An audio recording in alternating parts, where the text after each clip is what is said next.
Journey with the tiger కథలోకి స్వాగతం. కథనంలోకి వెళ్ళిపోదాం. ఇలా అందరి ప్రయాణాలు చుట్టూరా 4 వైపుల నుంచి బ్లాక్ పాంథర్ను వెతుక్కుంటూ వెళ్తూ ఉంటే బ్లాక్ పాంథర్ మాత్రం తన పిల్లను వెతుకుతూ ఆ కొండల వెంట కోనల వెంట పరిగెడుతూ ఉంది.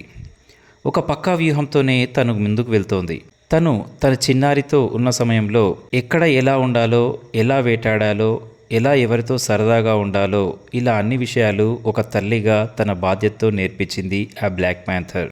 అందుకే తను వెళ్ళే ప్రయాణ మార్గంలో కొంతెత్తు వరకు ప్రతి చెట్టును గమనిస్తూ వెళ్తోంది. బ్లాక్ పాంథర్ సునిశ్చితంగా ఇట్టే వాసనను పసిగట్టేది.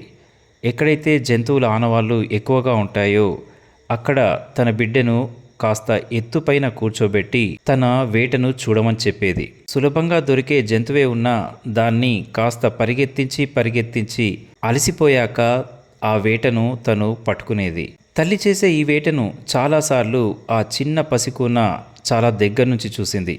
తన బిడ్డతో తాను ప్రయాణం చేసే ప్రతి మార్గంలో ఏదో చోట మూత్ర విసర్జన చేయడం లేదా దారిని గుర్తుంచుకోవడానికి చెట్లపైన పంజా గుర్తులు వేయడం కానీ చేసేది బ్లాక్ పాంథర్.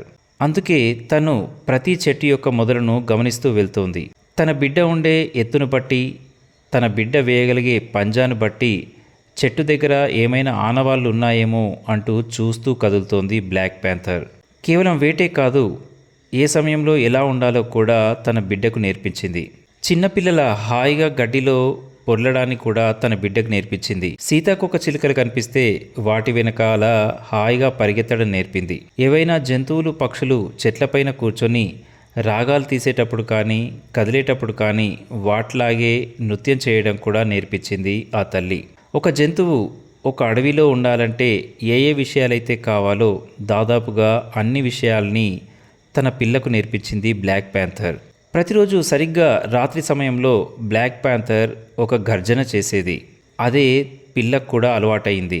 ఇక రాత్రివేళ తను ప్రయాణం చేసేటప్పుడు తన చెవులు రిక్కించి మరీ అచ్చు తనలాంటి గర్జన ఎక్కడి నుంచైనా వస్తుందా అంటూ చెవులు రిక్కించి మరీ నెమ్మదిగా వెళ్ళేది బ్లాక్ పాంథర్.